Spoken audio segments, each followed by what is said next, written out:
Let me say this is a disappointing moment for millions of Americans who cherish the sanctity of human life. And it's also a disappointing moment for millions of Americans who understand that it's morally wrong to take the taxpayer dollars of pro-life Americans and use it to promote abortion at home and abroad. While there's been great division in this country over the years on the subject of elective abortion, there's been overwhelming support in this country for prohibiting the use of taxpayer dollars to provide and promote abortion at home and abroad. The legislation that is poised to pass the Congress today would, for the first time, provide public funding for elective abortion in America.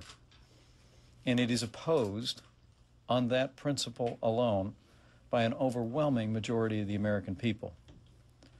We've been grateful for the stand that pro-life Democrat colleagues have taken up to today on this issue. House Republicans worked in concert with our Democrat colleagues to add the Stupak-Pitts amendment to the House passage of the bill to preserve 30 years of pro-life protections in the statutory law of the United States.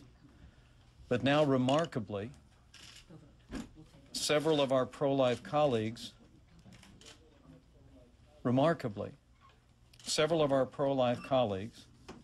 have decided to exchange 30 years of pro-life legislation for a piece of paper from the most pro-abortion president in American history.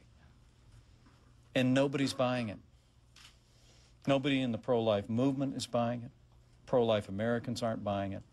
And we urge our colleagues at this 11th hour in this debate, stand on your commitment, not only to the right to life, but to protecting pro-life taxpayers in this country.